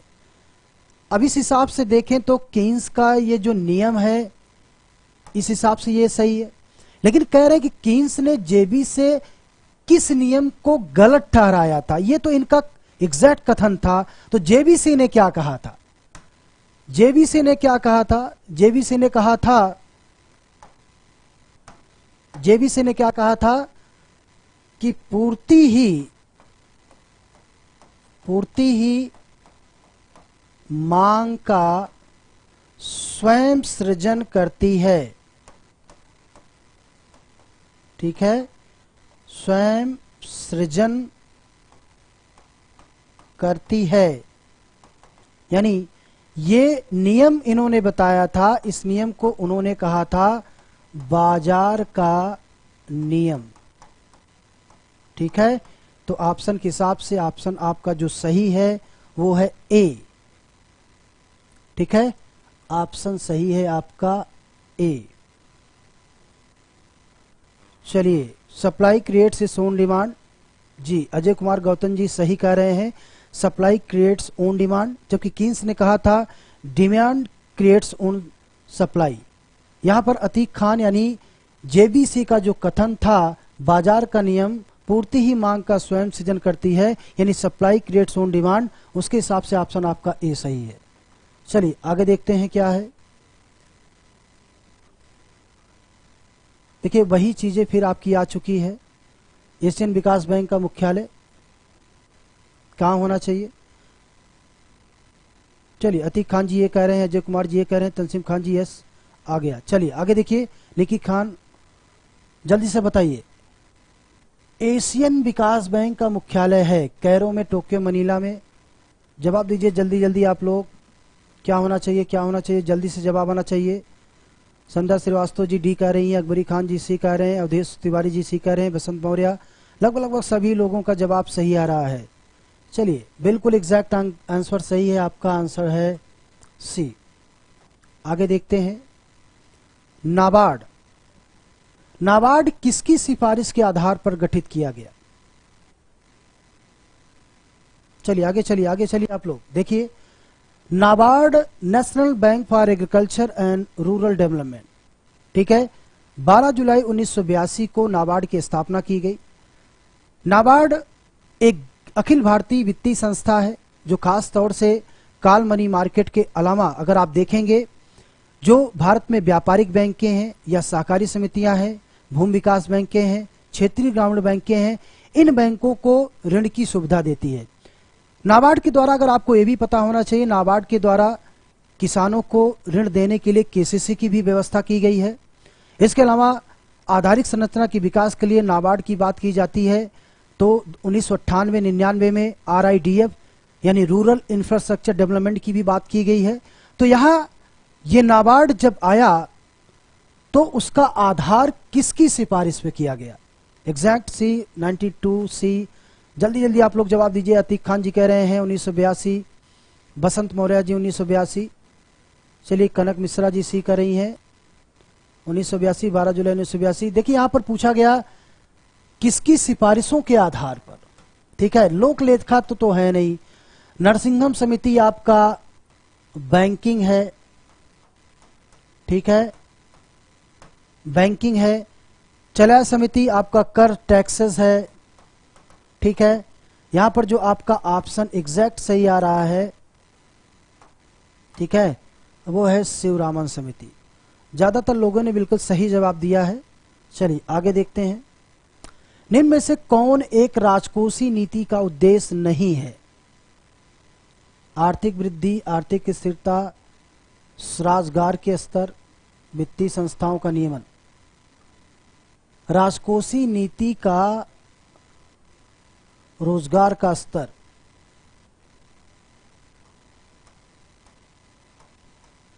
ठीक है, रोजगार के स्तर या फोर्थ ऑप्शन आपका सही है क्या? जवाब मिलना चाहिए आप लोगों का। क्या आर्थिक वृद्धि, क्या राजकोषीय नीति का उद्देश्य इकोनॉमिक ग्रोथ के लिए है या नहीं है, या इकोनॉमिक स्टेबिलिटी के लिए है या नहीं है, या एम्प्लॉयमेंट के लिए वर्क करता है कि नहीं करता है, या जो भी आपके फाइनेंशियल इंस्टीट्यूशन है उस पर रोक लगाता है? तो ऐसी स्थिति में 4 ऑप्शन है, क्लियर होना चाहिए। जल्दी से आप लोग जवाब आना चाहिए। लोग डी कह रहे हैं, डी। पीजीटी की फीस कितनी है सर? पूजा यादव जी, आप लोग डिस्क्रिप्शन बॉक्स में नंबर दिया गया है, उस नंबर पर आप लोग क्वेरी करके इसके बारे में यानी क्लास के बारे में आप लोग जानकारी ले सकते हैं। पूजा दी, पीजीटी की जो फीस है अभी आपका शायद 50% छूट चल रहा है। शायद अगर आप एडमिशन जल्दी लेंगी तो इसके लिए आपको छूट मिलने की संभावना है। अदरवाइज पूरी क्लास का जो डिटेल है उसके बारे में आपको दिए गए डिस्क्रिप्शन बॉक्स में नंबर आपको दिया गया है, उसके बारे में आप लोग क्लास की पूरी जानकारी आप ले सकते हैं, ठीक है। तो बाकी हम लोग चलते हैं अपने सेगमेंट पर। देखिए राजकोषीय नीति के बारे में ये क्लियर है। आर्थिक वृद्धि की बात करता है, आर्थिक स्थिरता की बात करता है, रोजगार की बात करता है। ये वित्तीय संस्थाओं के नियमन की बात नहीं करता, ठीक है।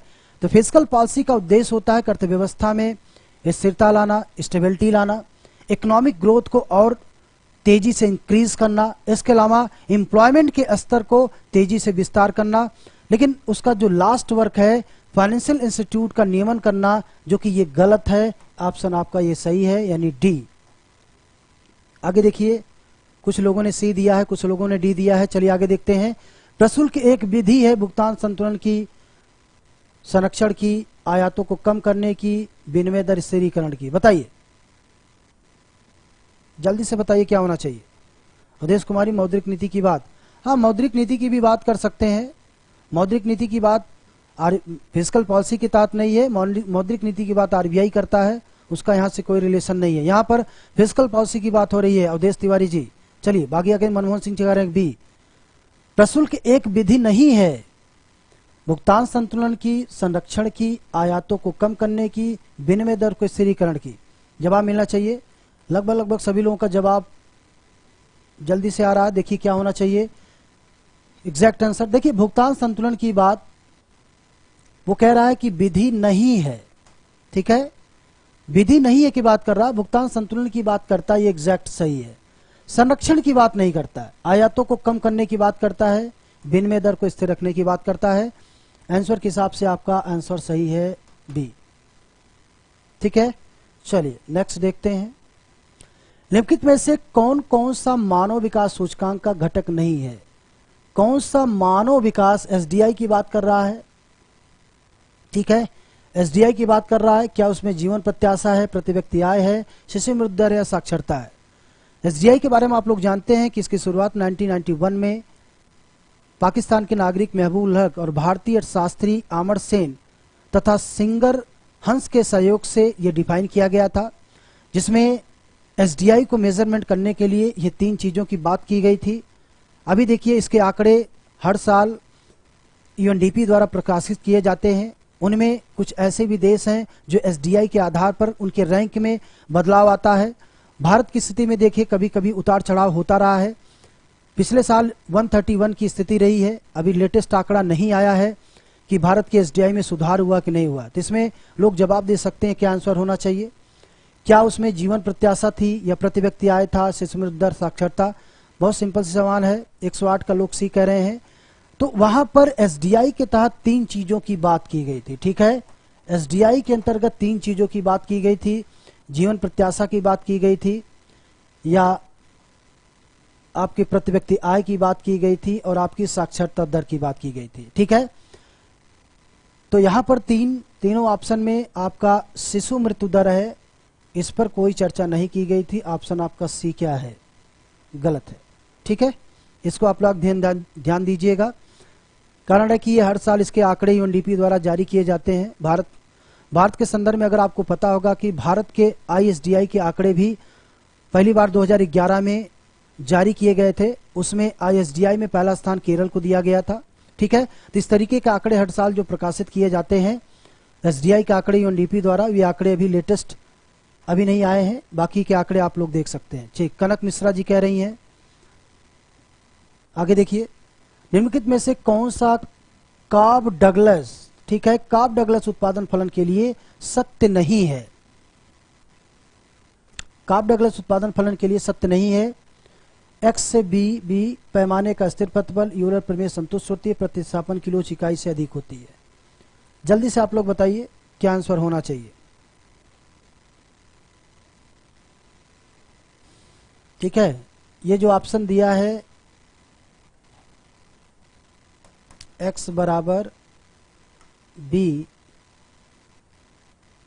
एल बी वन के बी वन, ठीक है, ये आपका ऑप्शन है। तो कह रहा है कि उत्पादन फलन के लिए सत्य नहीं है, उत्पादन फलन के लिए सत्य नहीं है। E1 डी लगभग लोगों का जवाब डी पर आ रहा है। भाई पैमाने के प्रतिफल की बात करता है वो। यहां पर B1, B2 और B ये धनात्मक स्थिरांक है जो उत्पादन की वृद्धि दर को दिखाते हैं। यूलर प्रमेय संतुष्ट करता है, ये भी बातें सही है, ये भी क्लियर सही है, ये भी सही है। सत्य नहीं है, ये लोच इकाई से अधिक नहीं होता है बल्कि इकाई के बराबर होता है, ये आपको ध्यान रखना है। तो डी ऑप्शन आपका गलत है। बिल्कुल, प्रतिस्थापन की लोच एक होती है, ना कि इकाई से अधिक होती है। ठीक है, चलिए बाकी लोगों का जवाब सही हुआ। आगे देखते हैं। मानव प्रगति की व्याख्या किस वर्ष लैंगिक सशक्ति माप को आरंभ किया गया? 1975 में, 1990 में, 1994 में, 1995 में। आंसर होना चाहिए, बहुत सिंपल सा है, आप लोग जवाब दे सकते हैं जल्दी से। 1975 में, 1990 में, 1994 में, 1995 में जवाब मिलना चाहिए। क्या है? बहुत सिंपल सा सवाल आप लोगों का है। मानव प्रगति व्याख्या में किस वर्ष लैंगिक सशक्ति की माप की बात की? 4 ऑप्शन है आपका, 1975 में, 1990 में, 1994 में, 1995 में। क्या आंसर होना चाहिए? चलिए जल्दी से एक लोग लगभग डी 95, 90, कुछ लोगों ने कुछ बोला है। अतीक खान जी कह रहे हैं डी 95।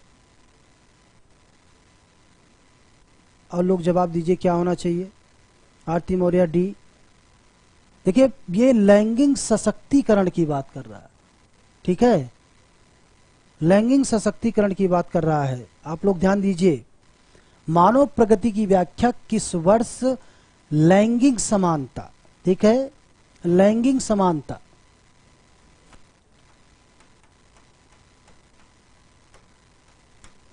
लैंगिक समानता की बात कर रहा है, ठीक है, किस वर्ष है? 75, 90, 95, कुछ लोग 95 कह रहे हैं, कुछ लोग डी कह रहे हैं। और लोग जवाब दे सकते हैं क्या आंसर होना चाहिए। जल्दी से जवाब मिलना चाहिए, क्या होना चाहिए। Manmohan Singh D Prateek D, Avdhesh ji D, Ajay Kumar ji D, सभी लोग लगभग सही जवाब दे रहे हैं, लगभग सबका सही जवाब आ रहा है। चलिए आगे देखते हैं। अदृश्य बेरोजगारी किस क्षेत्र में पाई जाती है? जल्दी से जवाब दीजिए आप लोग। अदृश्य बेरोजगारी किस क्षेत्र में पाई जाती है? बैंकिंग क्षेत्र में, सेवा क्षेत्र में, कृषि क्षेत्र में, उद्योग क्षेत्र में। अदृश्य बेरोजगारी है क्या? ठीक, अदृश्य बेरोजगारी यानी बाहर से लगता है कि श्रमिक उत्पादन क्रिया में काम कर रहा है, जबकि उत्पादन क्रिया में उसका कोई भी योगदान नहीं होता है। अगर उस उत्पादन क्रिया से उनको बाहर निकाल दिया जाए फिर भी उत्पादन पर यदि कोई प्रभाव नहीं पड़ता है, तो ऐसे एक्सेस श्रमिक जो उत्पादन क्रिया में लगे तो हैं लेकिन उनका उत्पादन क्रिया में कोई योगदान नहीं है, तो ऐसे श्रमिकों को कहा जाता है कि अदृश्य बेरोजगार हैं। अदृश्य बेरोजगारी की जो एमपीएस क्षमता होती है 0 होती है, तो कहाँ पाई जाती है? क्या बैंकिंग क्षेत्र में है, सेवा क्षेत्र में है, या इसके अलावा कृषि क्षेत्र में है, या उद्योग क्षेत्र में? जल्दी से जवाब मिलना चाहिए सबका। एग्रीकल्चर सेक्टर, सीसी सभी बिल्कुल सही, एग्जैक्ट आंसर सभी लोगों का सही आ रहा है, वह आपका कृषि क्षेत्र। ठीक है, आंसर आपका सी सही है। चलिए बहुत अच्छी बात है, लगभग सभी लोगों का जवाब है। सबको पता है कि छिपी या प्रचंड बेरोजगारी एग्रीकल्चर सेक्टर में पाई जाती है। चलिए अजय कुमार गुप्ता जी, MR=0। चलिए आगे देखते हैं। जब श्रम बाजार में क्रेता एकाधिकार तथा वस्तु बाजार में पूर्ण प्रतियोगिता हो तो संतुलन स्थिति में क्रेता आधिकारिक शोषण के बीच अंतर क्या है? ठीक है, जब श्रम बाजार में क्रेता एकाधिकार तथा वस्तु बाजार में पूर्ण प्रतियोगिता हो तो ऐसी संतुलन स्थिति में एकाधिकारिक शोषण के बीच अंतर क्या है? ध्यान रखिएगा, यहाँ श्रम बाजार की बात कर रहा है और फिर पूर्ण प्रतियोगिता की बात कर रहा है। उसमें क्रेता का एकाधिकारिक शोषण के बीच अंतर, यानी जो उसकी औसत उपयोगिता है या सीमांत उपयोगिता है, उसके हिसाब से क्रेता बाजार और मोनोपोली यानी कि कह सकते हैं कि एकाधिकार में उसके बीच का शोषण बता रहा है। उसके बीच के शोषण का बीच का अंतर क्या होना चाहिए? क्या सीमांत उत्पादन का मूल्य सीमांत आय के होना चाहिए? ठीक है, क्या सीमांत उत्पादन का मूल्य सीमांत आय के होना चाहिए? एमपीपी का मूल्य एमआरपी के होना चाहिए, या औसत आय एआरपी का मूल्य एमआरपी पर होना चाहिए, या सीमांत मजदूरी एडब्ल्यू बराबर एमडब्ल्यू, या सीमांत मजदूरी सीमांत आय का उत्पादन यानी कि एमडब्ल्यू बराबर एमआरपी के। तो ऑप्शन क्या होना चाहिए? इस हिसाब से अगर आप देखेंगे तो यहाँ पर एकाधिकारिक शोषण की बात की जा रही है। पूर्ण प्रतियोगिता में वो कह रहा है कि वस्तु बाजार में पूर्ण प्रतियोगिता हो, जबकि संतुलन स्थिति में क्रेता एकाधिकारिक शोषण हो। तो ऐसी स्थिति में क्या MPP=MRP सीमांत भौतिक उत्पाद सीमांत आय उत्पाद के, या औसत आय या औसत सीमांत उत्पाद के, या AW बराबर MW? ठीक है, AW बराबर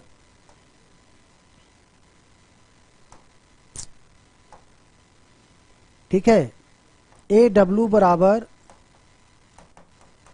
MW। ठीक है, क्या होना चाहिए? सीमांत मजदूरी बता सकते हैं।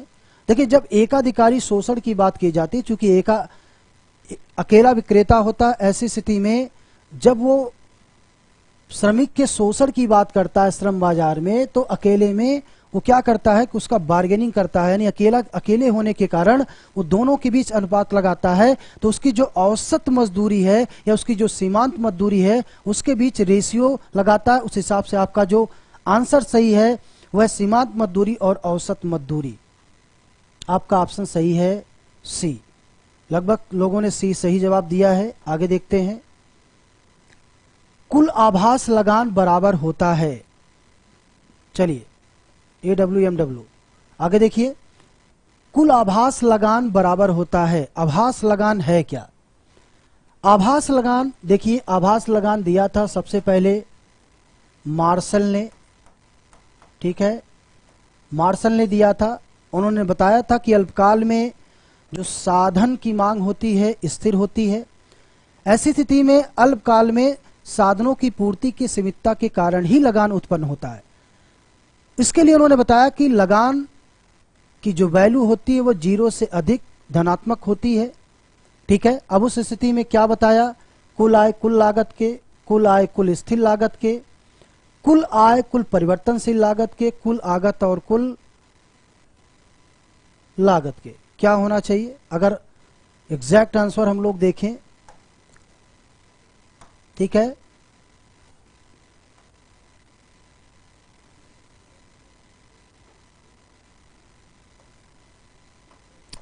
औसत आय बराबर सीमांत आय, ठीक है,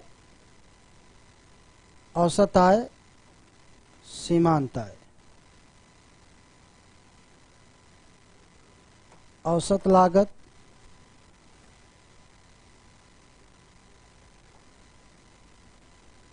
औसत लागत सीमांत लागत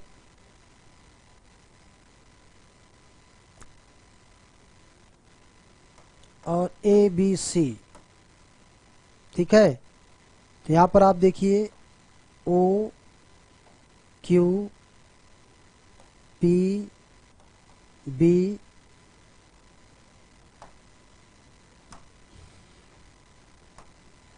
या है C या है D, ठीक है। कुल लागत आपकी PQ है, यानी कि BD यानी जो आपकी औसत लागत है, कुल आय PB और कुल परिवर्तनशील लागत D, यानी जो BCD है वो उसकी कुल लागत है। तो कुल आय क्या है, OP B और D माइनस कुल आय, और कुल परिवर्तनशील लागत OLDQ, तो आंसर होगा LPBD, यानी कुल आय और कुल परिवर्तनशील लागत, ठीक है। इसके बीच का जो अंतर होगा वही आभास लगान होगा, ठीक है। मार्शल, रेंट, TBC, TR, बिल्कुल, अवधेश यादव जी, C, तंसीम खान जी, सभी लोगों ने सही जवाब दिया। देखिए अब आप इस ग्राफ को अगर आप समझेंगे, ये टोटल है, ठीक है, और ये परिवर्तनशील है। कुल आय में से कुल परिवर्तनशील लागत को घटा दिया गया, तो ये जो PBDL है वो आपकी क्या है, आभास लगान है, ठीक है। लगभग सही लोगों ने एग्जैक्ट आंसर दिया है, ठीक है। चलिए आगे चलते हैं, अगला सवाल आपका क्या है। मुद्रास्फीति लाभदायक है सरकार के लिए, जल्दी से जवाब मिलना चाहिए आप लोगों का, सरकार के लिए, उपभोक्ता के लिए, उत्पादन के लिए, निवेश के लिए। मुद्रास्फीति क्या है, मुद्रास्फीति क्या है कि supply of money is greater then supply of production, ठीक है। तो ऐसी स्थिति में प्राइस आपका बढ़ता है। जब प्राइस बढ़ता है तो लाभ किसको होता है, लाभ होता है किसको, वही कह रहा है कि सरकार के लिए, उपभोक्ता के लिए, उत्पादन के लिए या निवेश के लिए। जल्दी से जवाब दीजिए आप लोग। मुद्रास्फीति लाभदायक है, लाभ होता है किसको, ये लाभ इनको होगा कि इनको होगा कि इनको होगा कि इनको होगा, क्या होना चाहिए। अवधेश, महंगाई, D, 14D सब कह रहे हैं। देखिए जब सप्लाई ऑफ मनी की बात की जाती है, सप्लाई ऑफ प्रोडक्शन की बात की जाती है, तो आप लोग जानते हैं कि डिमांड और सप्लाई, ठीक है, डिमांड किया जाता है उपभोक्ता द्वारा और सप्लाई की जाती है आपके उत्पादक द्वारा, ठीक है। तो ऐसी स्थिति में अगर डिमांड बढ़ रहा है, सप्लाई कम हो रही है, तो प्राइस लेवल बढ़ेगा, तो प्राइस लेवल बढ़ेगा तो उत्पादक को क्या होगा, फायदा होगा।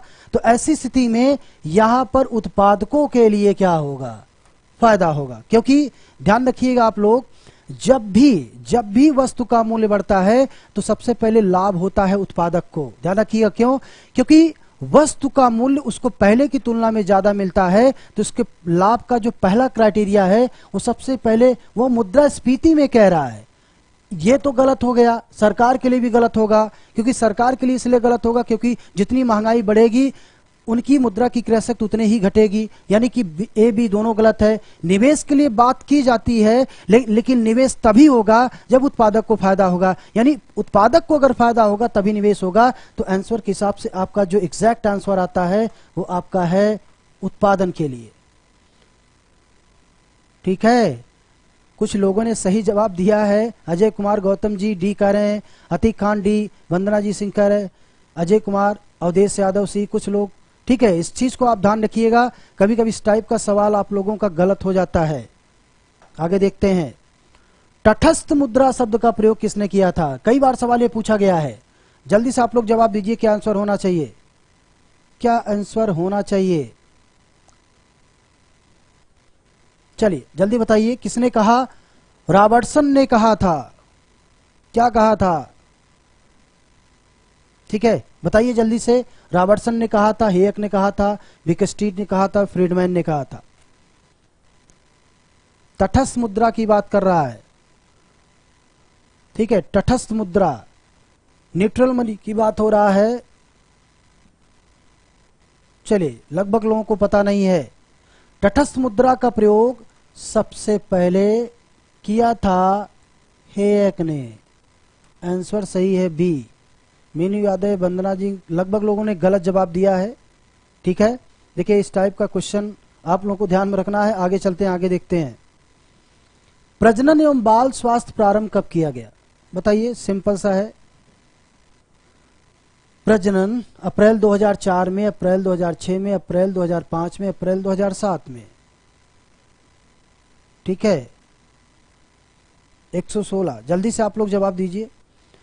प्रजनन एवं बाल स्वास्थ्य कार्यक्रम अप्रैल 2004 में, अप्रैल 2006 में, अप्रैल 2005 में। क्या आंसर होना चाहिए? कोई बात नहीं है कनक जी, अजय कुमार गौतम जी, कुछ लोग 6 पे, कुछ लोग ए पे जा रहे हैं, कुछ लोग प्रजनन एवं स्वास्थ्य कार्यक्रम। जल्दी जल्दी आप लोग भी। क्या आंसर होना चाहिए? देखिए अवधेश यादव जी से, देखिए आपका प्रजनन बाल विकास कार्यक्रम जो प्रारंभ किया गया था वो आपका सी आंसर सही है। ठीक है, डेट अलग अलग है, डेट आप लोग ध्यान दीजिएगा। आगे देखते हैं, उपभोक्ता कर लगाने की सिफारिश किसने की थी? उपभोक्ता कर, ठीक है, किसने की थी? उपभोक्ता कर लगाने की एएम खुसरो ने, एएम खुसरो ने, एके सेन ने, कार्ल्डन ने, जीआर हिक्स ने। उपभोक्ता कर, कंजप्शन टैक्स, ठीक है, कंजप्शन कर या कंजप्शन टैक्स लगाने की बात किसने की थी? चलिए जल्दी से जवाब दीजिए आप लोग। एक खुसरो साहब थे कि सेन साहब थे, कार्ल्डर हिक्स या जेआर हिक्स? जवाब मिलना चाहिए। अजय कुमार सी, अवधेश कुमार सी। चलिए ए। देखिए उपभोक्ता कर को ध्यान रखिएगा, इसे एक्सपेंडिचर टैक्स भी कहा जाता है। एक्सपेंडिचर टैक्स भी कहा जाता है या इसको व्यय कर भी कहा जाता है। बेसिकली डिफाइन किया था कार्ल्डर ने। जवाब सबका सही आ रहा है। ठीक है, लगभग सही है। कुछ लोगों ने ए जवाब दिया है, कुछ लोगों ने सी कहा है।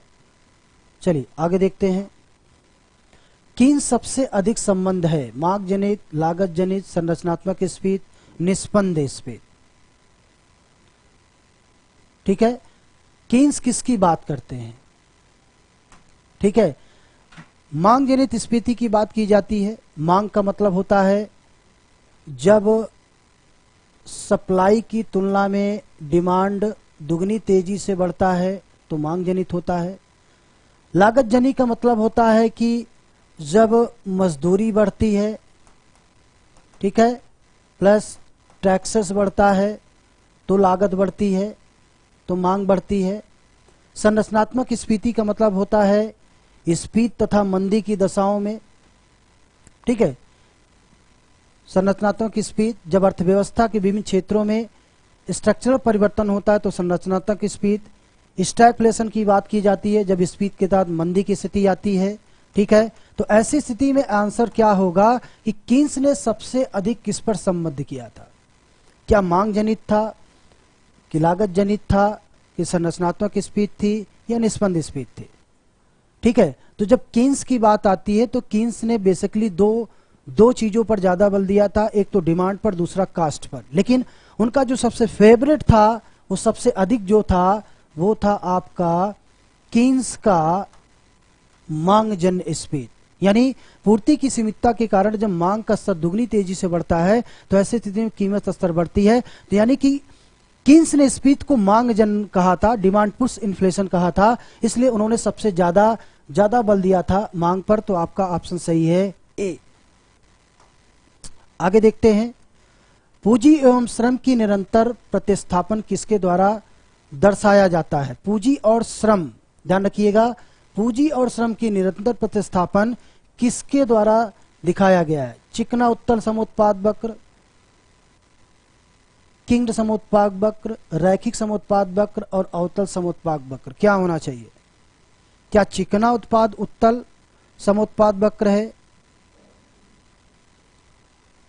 समोत्पाद वक्र है, चिकना उत्तल कह रहा है, चिकना उत्तल कह रहा है, पहला कंडीशन। किंग्ड कह रहा है, दूसरा कंडीशन। रैखिक कह रहा है, तीसरा कंडीशन, ठीक है। अवतल कह रहा है, चौथा कंडीशन। यानी पहला, दूसरा, तीसरा और चौथा क्या होना चाहिए? चलिए, लगभग सही जा रहे हैं सभी लोग। एग्जैक्ट आंसर 19 से सी। देखिए, चिकना उत्पाद की बात कर रहा है, यानी एक्स के लिए वाई का प्रतिस्थापन, ये तो गलत है। किंग की बात की जाती है। पीएम सूजी ने बताया था कि इसमें दो बाजार होते हैं, एक इकाई से अधिक, एक इकाई से कम, उसकी बात नहीं की गई थी। पूंजी और श्रम के निरंतर प्रतिस्थापन की बात की जाती है, जो कि आपका ऑप्शन एग्जैक्ट सही है, वो है आपका रैखिक समुत्पाद वक्र, 3 नंबर। कुछ लोगों ने सही जवाब दिया है, वंदना सिंह जी ने सी कहा है। चलिए आगे देखते हैं, अगला आपका क्या है? लागतों में तुलनात्मक लाभ सिद्धांत का प्रतिपादन किसने किया था? देखिए, बहुत सिंपल है। क्या मार्शल का तो ऑफर कर्व था, एडम स्मिथ का निरपेक्ष लाभ था, रिकार्डो का क्या था? जेएस मिल का था प्रतिमाक का सिद्धांत, रिकार्डो का तुलनात्मक लागत सिद्धांत। तो लागतों में तुलनात्मक लागत की बात की जा रही है। मार्शल का तो ऑफर कर्व था, प्रस्ताव वक्र, ठीक है, ऑफर कर्व, ठीक है। रिकार्डो का था तुलनात्मक लागत, एडम स्मिथ का था निरपेक्ष लागत, जेएस मिल का था प्रतिमाक का सिद्धांत। तो तुलनात्मक लागत के हिसाब से आंसर आपका क्या सही है? ठीक है, आंसर सही है बी, यानी रिकार्डो। लगभग सभी लोगों का जवाब सही है, बी। चलिए आगे देखते हैं। एक तटस्थता वक्र पर विभिन्न संयोग दर्शाते हैं। अधिकतम संतुष्टि, समान संतुष्टि, ऊपरी बिंदु पर अधिक, निचली बिंदु पर कम। एक तटस्थता वक्र पर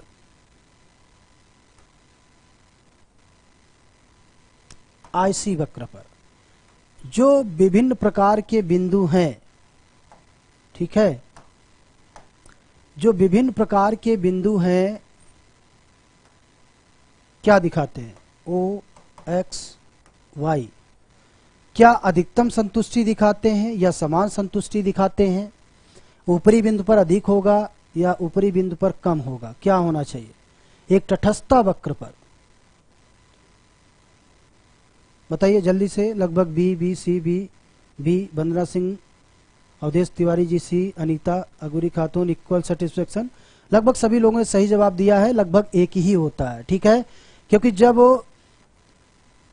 x के लिए y का प्रतिस्थापन होता है, ठीक है, x के लिए y का प्रतिस्थापन होता है तो लगभग उपभोक्ता को समान संतुष्टि मिलती है। आपका ऑप्शन सही है बी। चलिए सर, डेली क्लास कितने बजे चलती है? देखिए क्लास सर्वेश जी क्लास 3 बजे से चलती है, ठीक है। बाकी डिस्क्रिप्शन बॉक्स में नंबर दिया गया है, आप लोग चाहें तो इस पूरी क्लास के बारे में आप लोग जानकारी ले सकते हैं। अगला है वह बजट जिसमें उसकी कर आय कर व्यय के बराबर होता है, यानी राजस्व आय राजस्व व्यय, ठीक है, राजस्व आय राजस्व व्यय। इसके बारे में आप लोग देखिए, अगर राजस्व आय राजस्व बराबर है तो सिंपल सी बात है, जल्दी से जवाब देना चाहिए आप लोगों का।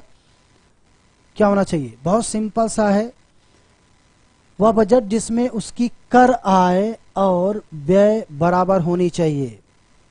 यानी जब हम राजस्व बजट की बात करते हैं, राजस्व बजट की बात करते हैं, ठीक है, तो इसमें दो हैं, राजस्व आय और राजस्व व्यय, ठीक है। ऐसी स्थिति में राजस्व में दो हैं, कर आय प्लस आपका गैर कर आय। राजस्व व्यय में आपको दो मिलेंगे, योजनागत और प्लस गैर योजनागत, ठीक है। तो आप जब दोनों को डिफाइन करेंगे तो क्या बताएगा? वो कह रहा कि दोनों बराबर हैं, अधिशेष बचत असंतुलित बचत संतुलित बजट। भी चलिए, बहुत लोगों ने लगभग सही जवाब दिया है, ठीक है। वो कह रहा है कि राजस्व आय राजस्व के बराबर होगा तो बजट क्या होगा? आंसर आपका है संतुलित बजट, बी, ठीक है, लगभग सही जवाब आया है। आगे देखते हैं। फिलिप्स वक्र विश्लेषण के अनुसार स्फीति की समस्या को हल कर सकते हैं। A.W. फिलिप्स विश्लेषण क्या कहता है? स्फीति की समस्या को हल कर सकते हैं। बेरोजगारी बढ़ जाती है तो उत्पादकता बढ़ जाती है, बेरोजगारी बढ़ जाती है उत्पादकता घट जाती है, बेरोजगारी घट जाती है मुद्रा बढ़ जाती है, ठीक है, या बेरोजगारी बढ़ जाती है तो मुद्रा बढ़ जाती है। क्या आंसर होना चाहिए? जल्दी से आप लोगों को जवाब मिलना चाहिए। बी, बेरोजगारी बढ़ जाती है उत्पादकता घट जाती है। जब बेरोजगारी बढ़ जाती है उत्पादकता, वो कह रहा है कि फिलिप्स वक्र के विश्लेषण के अनुसार स्फीति की समस्या को हल कर सकते हैं, ठीक है। स्फीति की समस्या को हल करने का उपाय क्या है? कह रहा है कि बेरोजगारी बढ़ जाती है उत्पादकता बढ़ जाती है, बेरोजगारी घट जाती है मुद्रा बढ़ जाती है, बेरोजगारी बढ़ जाती है मुद्रा बढ़ जाती है। क्या आंसर होना चाहिए? लगभग जवाब सही मिल रहा है, सभी लोगों का जवाब सही है। A.W. फिलिप्स ने अपना जब सिद्धांत दिया था तो स्फीति और बेरोजगारी के बीच उन्होंने विपरीत रिलेशन बताया था। उन्होंने कहा कि अगर आपको स्फीति को कम करना है तो बेरोजगारी को बढ़ाएंगे, अगर बेरोजगारी को कम करेंगे तो स्फीति की दर बढ़ जाएगी। यानी इसका मतलब है कि अगर स्फीति की समस्या का समाधान करना है तो बेरोजगारी को आपको घटाना पड़ेगा या मुद्रा को बढ़ाना पड़ेगा। आंसर आपका सही है, लगभग सी। सभी लोगों का जवाब सही आया है। अगला है आपका हेक्सर ओलिन सिद्धांत के साधन में कीमत के संदर्भ में साधन प्रचुरता के कारण कब किसकी देश पूंजी प्रचुर कहा जाता है? ये आपको ध्यान रखना है, ये पूंजी प्रचुर कह रहा है। पूंजी प्रचुर का मतलब यह है कि जब दो देश आपस में व्यापार करते हैं तो साधन संपन्नता का मतलब यह है, एक देश पूंजी बहुल तकनीकी का प्रयोग करता है, दूसरा देश श्रम बहुल तकनीकी का प्रयोग करता है। जिस देश में पूंजी की अधिकता होती है वो पूंजीगत वस्तुओं का निर्यात करता है, और जिस देश में श्रम की अधिकता होती है श्रमगत वस्तुओं का निर्यात करता है। तो ऐसी स्थिति में जिस देश में पूंजीगत वस्तु अधिक होती है उसमें पूंजीगत वस्तुओं का निर्यात करता है, श्रमगत वस्तुओं का आयात करता है। तो ऐसी स्थिति में जब पूंजी और श्रम की बात की जाए दोनों देशों के बीच में, तो कह रहा पूंजी कहां जाएगा? तो ऐसी स्थिति में क्या होना चाहिए? आंसर क्या होना चाहिए? PC PC PCL PL A या पीसीएल ए बी या PC A B P PC B या पीसी अपान पीएल या पीसी अपान पीएल, क्या होना चाहिए?